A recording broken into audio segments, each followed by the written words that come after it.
Buying a home is one of the biggest investments you'll ever make, and one of the biggest steps in this process is the home inspection. Whether you're a first-time buyer here in Winnipeg or moving up to your next home, in today's video I'm going to break down what a home inspection is, what it covers and what to expect, how much it costs, and why it's so important here in the local market. So, like in every video, let's dive in. Because let's face it, Winnipeg has unique challenges: extreme cold winters, hot summers, older homes with character, and a big one: clay soil that can affect foundations, especially in winter. That means an inspection here can uncover many things a buyer from other cities might never think about.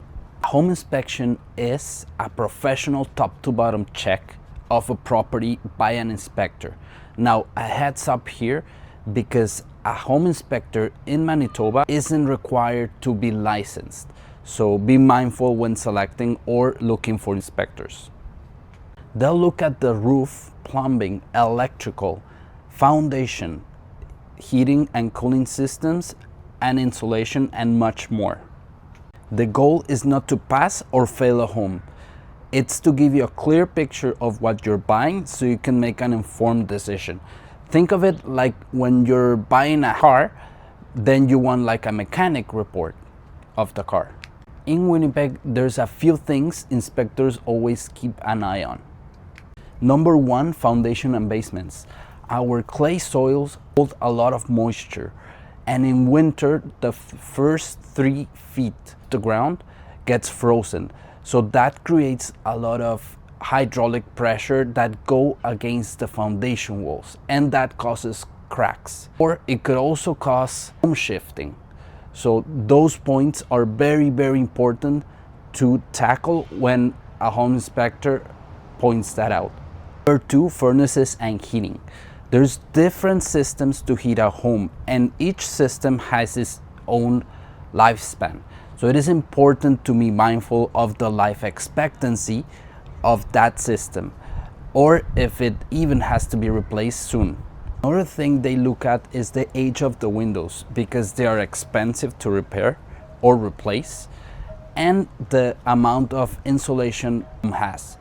For example, in the attic, there's a certain amount of insulation or type of insulation that a home has to have, otherwise the heating costs could add up, especially during the cold months. Number four is roofing.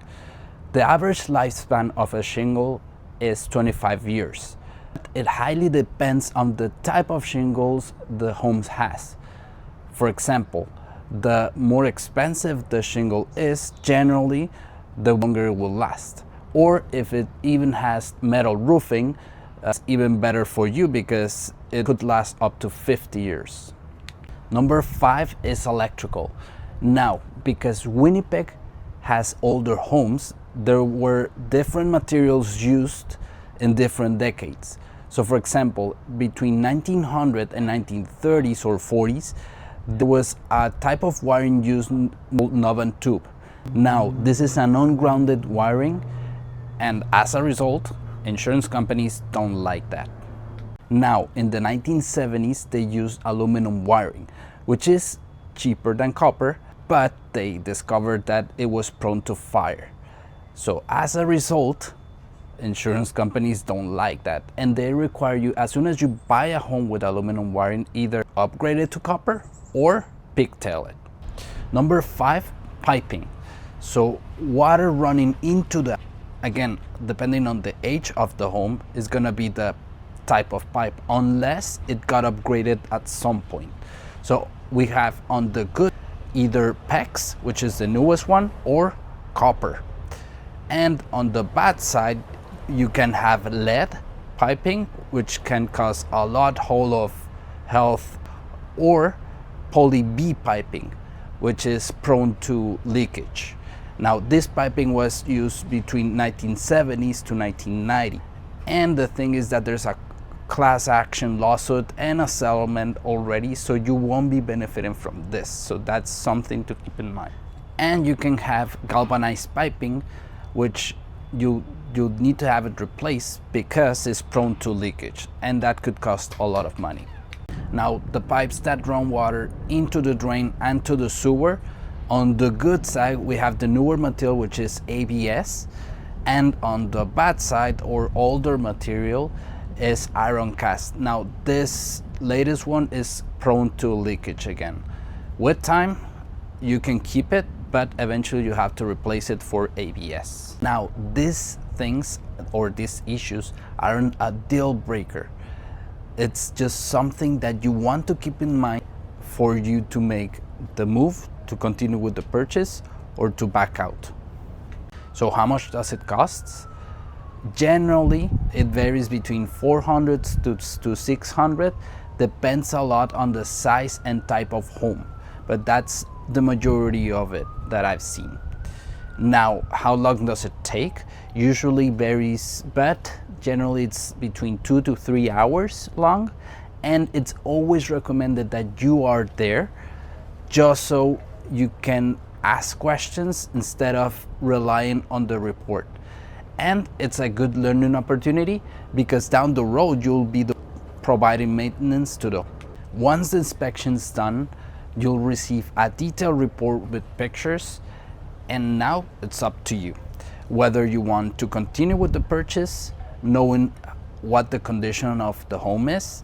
You can ask the seller, in rare occasions you can ask the seller to repair things or adjust the price, or you can walk away.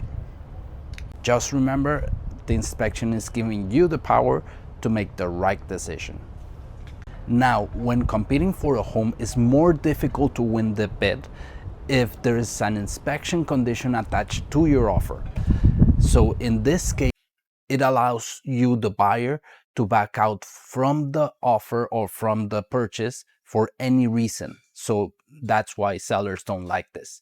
In this case, there's other options that we can take in order to win the bid. We can do a pre-inspection, which allows you to know the condition of the home ahead of time to see if you want to offer on the home or not. So if you're buying a home here in Winnipeg, don't skip the inspection. It's a small cost compared to the big investment you're making, and it can save you thousands down the line. If you found this video helpful, please like and subscribe. I'm uploading one video a week about Winnipeg in general and sometimes real estate related. And I'd love to see you on the next video.